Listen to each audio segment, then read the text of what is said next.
Bagaimana mungkin sebuah negara bisa rakyatnya sejahtera kalau justru dipajaki? Rakyat harus bebas pajak. Apakah mungkin rakyat bebas pajak? Mungkin sekali. Negara bangsa dan kemakmuran, hukum Allah tegakkan.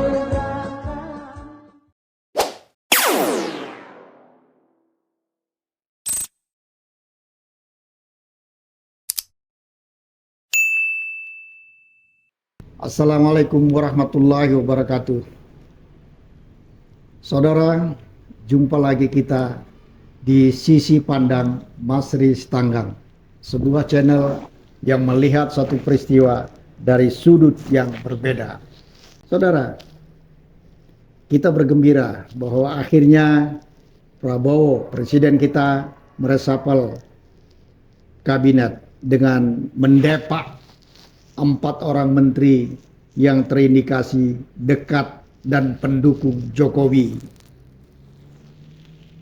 Kita tidak membahas lagi soal bagaimana Sri Mulyani jahatnya memperlakukan rakyat ini sebagai sapi perah untuk memungut pajak yang akhirnya untuk menghidupi orang-orang pejabat atau bahkan berpihak mendorong para oligarki untuk lebih kenyang memakan harta bangsa dan negara ini. Kita juga tidak lagi perlu membicarakan tentang bagaimana Budi Gunawan yang pernah menjadi ketua kepala BIN di masa Jokowi menangkapi, menginteli bersama BNPT dan pihak kepolisian yang dipimpin Kapolrinya Tito Karnavian, menangkapi para ulama, menangkapi para aktivis, kriminalisasi semua ya tuduhan radikal dan menggaungkan radikalisme sehingga umat berselisih paham, beradu, bahkan antara rakyat saling mencurigai karena isu-isu terorisme ini. Begitu juga kita tidak membincangkan bagaimana pula kinerja Budi Ari di Menteri Koperasi yang tidak jelas apa arah kerjanya, tapi dia mengandalkan bahwa dia adalah didukung oleh Projo sebagai bagian dari organnya Jokowi. Kita berharap pertama, ini langkah awal untuk pembersihan lebih banyak orang-orang Jokowi, karena masih ada beberapa menteri yang kecenderungannya masih tunduk pada perintah dan arahan Solo. Tentu ini langkah awal yang baik. Yang kedua, kita berharap sebenarnya tidak hanya orangnya yang berganti dari Sri Mulyani kepada Yudi, tetapi juga kebijakannya yang harus dirombak. Orientasi pembangunan keuangan, pengelolaan keuangan harus berpihak kepada rakyat. Tidak seperti bagaimana yang dilakukan oleh Sri Mulyani, yang digambarkan orang Sri Mulyani ini sudah sebagai vampir ya, mengisap darah rakyat dengan beban pajak yang semua dipajai bidang apapun, bukan hanya komponen pajak apa saja tetapi juga nominalnya demikian rupa, sehingga rakyat kesulitan untuk membangun dirinya, membangun keluarganya, mensejahterakan dirinya, mensejahterakan keluarganya. APBN kita selama ini sumber penerimaannya adalah pajak. Nah, itu yang barangkali perlu dirubah. Sekitar 82% atau bahkan lebih sumber penerimaan APBN itu dari pajak. Artinya cuma sekitar 17 sekian persen lah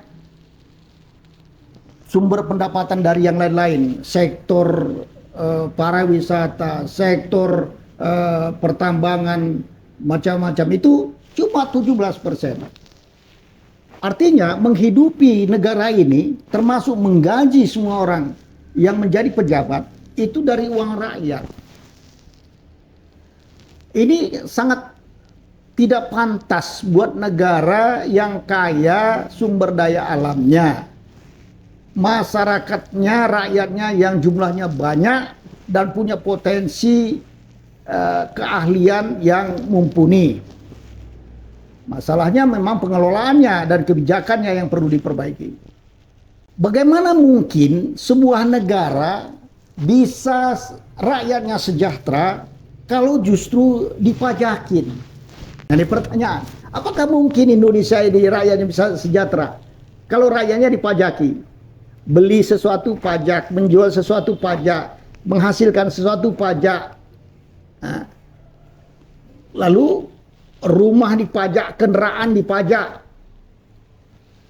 punya SIM dipajak, punya semua kena pembayaran. Belum lagi sekolah bayar, kesehatan mahal. Mungkinkah ini bisa menjadi sejahtera? Sementara itu, pemerintah tidak menyediakan sumber pendapatan bagi rakyat. Apa sumber pendapatan yang diberikan oleh pemerintah? Pekerjaan susah. Peluang kerja susah. Kalah dengan para pemodal, konglomerat, oligarki. Jangan lagi sampai misalnya tanah yang dirampas, digusur dan segala macam. Bagaimana caranya bisa sejahtera? Ini kebijakan yang sangat keliru. Sangat-sangat keliru. Oleh karena itu, tugas utama Menteri Keuangan akan datang untuk bisa mensejahterakan rakyat adalah bagaimana APBN itu tidak didukung atau tidak mendapatkan sumber utama pendapatannya adalah dari pajak. Harus ditekan. Kalau perlu, mestinya supaya sejahtera rakyat ini dibebaskan dari pajak. Rakyat harus bebas pajak. Itu baru namanya Menteri Keuangan. Apakah mungkin rakyat bebas pajak? Mungkin sekali. Dan inilah barangkali yang diharapkan oleh masyarakat dalam rangka memenuhi cita-cita kemerdekaan. Nah, sebenarnya kalau memahami kita, pejabat itu harus merasa bertanggung jawab untuk mensejahterakan sebagaimana amanah Undang-Undang Dasar 45 pada pembukaan pasal 4. Mensejahterakan masyarakat, kehidupan masyarakat, sosial, kemasyarakatan. Sejahtera. Itu tanggung jawab pemerintah. Tanggung jawab pemerintah. Mungkinkah? Mungkin karena pemerintah juga, negara juga dikasih hak kewenangan untuk mengelola bumi, air, dan alam semesta isinya ini, bangsa Indonesia ini dikuasai sepenuhnya dikuasai oleh pemerintah dan dikelola sedemikian rupa untuk sebesar-besarnya kemakmuran rakyat, kesejahteraan rakyat.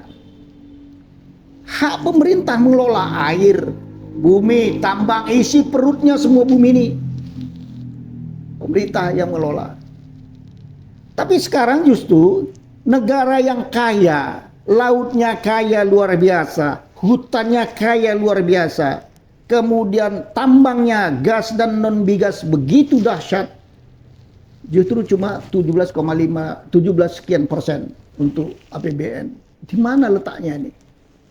Abraham Samad, nah menarik ini, Abraham Samad pernah melakukan satu penelitian dan itu diekspos dalam satu podcast di tahun 2013 atau 2014 itu, ya, menyatakan kalau Abraham Samad ini adalah mantan ketua KPK. Nah, saya jelaskan. Beliau berkata, dengan angka-angka rincian dan penelitian yang bagus, dibantu dengan para peneliti dari luar negeri, dikatakan, andai kata tambang kita dikelola dengan baik, tutup segala celah kebocoran yang dikorupsi oleh orang-orang tamak dan pengkhianat negara ini, maka setiap penduduk Indonesia, setiap individu, tiap orang dari penduduk atau rakyat Indonesia akan mendapat 20 juta rupiah per bulan. Bayangkan itu. Begitu kayanya bangsa ini, hasil buminya, belum lagi termasuk di situ hasil laut yang dikatakan Abraham Samad. Belum lagi perkebunan, hutan, ya. Ini masih tambang. Tambang saja kalau dikelola dengan baik, ya, ditutup semua celah korupsi dan penipuan dalam bentuk macam-macam, ya, maka setiap orang yang lahir di Indonesia, yang jumlah kita sekitar 270-an juta jiwa ini, setiap orang mendapat 20 juta per bulan. Sejahtera. Tapi sekarang kenyataannya tidak. Untuk APBN aja cuma sekian persen. Lalu kemana ini uang? Kenapa justru yang menghidupi negara ini, menghidupi para pejabatnya adalah rakyat? Dan rakyat tidak merasakan apa itu artinya tambang. Minyak kita beli. Semua kita beli. Sama dengan membeli dengan yang lain. Seolah-olah memang negara sedang berbisnis dengan rakyatnya. Rakyat menjadi konsumen. Di satu sisi rakyat menjadi konsumen, sisi lain rakyat menjadi barang dagang yang dieksploitasi. Ini dahsyat nih. Ini maka sebenarnya negara macam apa sekarang yang sedang kita hadapi ini? Ya, negara macam apa ini? Padahal undang-undang itu sudah jelas, ya. Bumi, alam, isinya semua dikelola oleh negara. Sektor produksi yang menyangkut hajat orang banyak dan kepentingan negara diusahakan oleh negara. Rakyat cuma berusaha untuk dirinya sendiri aja pun sekarang susah. Lalu kemana ini yang menjadi tanggung jawab pemerintah ini? Mestinya di samping tambang ini bisa menghasilkan sedemikian rupa, BUMN atau usaha-usaha milik negara yang menguasai hajat orang banyak ini juga akan mensuplai sedemikian banyak kepada rakyat untuk kesehatan rakyat. Tapi jelas sekarang ini hampir semua BUMN mengaku rugi. Aneh betul. Aneh. Satu usaha yang menjadi hajat banyak orang, yang produksinya dibutuhkan semua orang, semua rakyat, dan rakyat taat membayar.